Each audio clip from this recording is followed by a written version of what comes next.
Today in Unsolved, Florida, an 84-year-old grandmother who stood 4 feet and 11 inches tall with a pacemaker and a need for daily medication tells her son she's leaving for an extended boat trip to New England with a man that no one has ever met.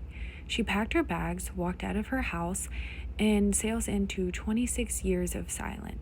Did Violet find a new life at sea, or was the story of her departure the most dangerous composition of her life? Let's get into it. In the year 2000, the Whitfield area near the Sarasota-Bradenton Airport was a place of quiet streets and retirement dreams. On Swanee Avenue, Violet Watzulik lived a modest life with her son Carl. Violet was a retired piano teacher, a woman of discipline and habit. She stood barely 5 feet tall and weighed just over 100 pounds. With her shock of white hair and blue eyes, she was a recognizable figure in the neighborhood. But in June of 2000, that figure vanished. Violet's disappearance wasn't reported immediately. It wasn't until July when her daughter Aline, calling from Arizona, realized she hadn't spoken to her mother in weeks. When the police questioned Carl, he had a story ready. He claimed that on June 10th, Violet returned from a short trip to Naples, spent 2 hours packing more clothes, and announced that she was leaving again.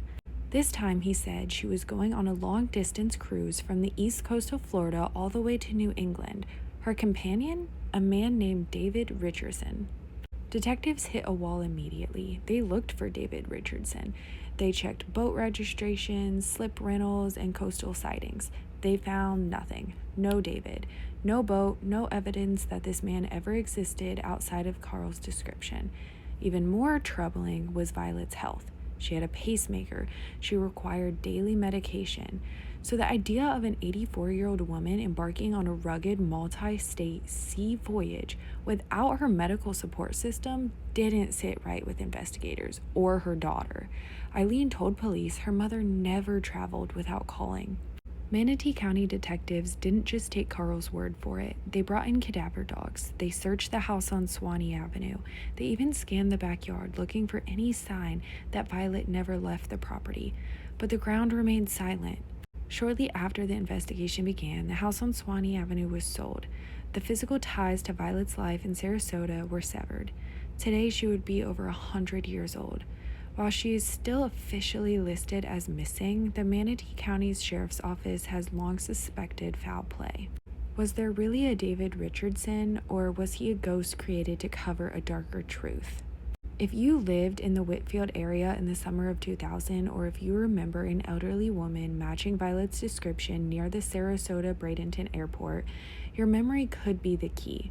Please contact the Manatee County Sheriff's Office at 941-747-3011. Violet spent her life teaching others to find the right notes. It's time we find the ending to her song. Sometimes I like to add in a little bit of my thoughts when I cover cold cases. So in my research, I found out that Eileen, her daughter, hired private detectives. She also kept a detailed log of her own findings because she was certain that the boat trip was fabrication by her brother. In several reports, it's mentioned that Carl claimed that David Richardson was an elderly man with graying hair about 50 to 60 years old who drove a white car. Violet was actually born in Ireland and moved to the United States when she was a young child. So allegedly, she had went to Naples and took a cruise with her friends along the west coast of Florida in the early summer of 2000. It's when she came home, she spent a few hours unpacking and repacking and allegedly told her son that she was going on another cruise with someone that she met on the cruise.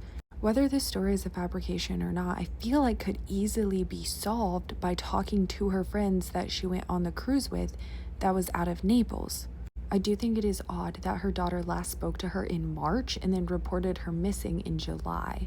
She stated that her mother travels a lot, but it's uncharacteristic of her to not contact family members to tell them about her travels, where she's going, where she's been. There's not been any activity on Violet's credit cards or bank accounts since her disappearance. So there's no proof she is alive after she got home from her trip to Naples. Her daughter has stated that she does not believe her mom is alive. Police said that Carl has done very little to help the investigation and done more to hinder it. He did take a polygraph test, but the results were inconclusive. He was also not allowed to enter the home he once shared with his mother after her disappearance. The brother did say to the news that he is obviously the number one suspect. He certainly had nothing to do with it. By the time he got worried about his mother, his sister had already filed a missing persons report. That's all I have on this case today. Whether Violet passed away in 2000 or more recent, she's obviously no longer with us. It appears the police have no evidence of foul play, even though they suspect it, and they have no trace of where Violet could be. Let me know what you think in the comments, and until next time, thanks for watching.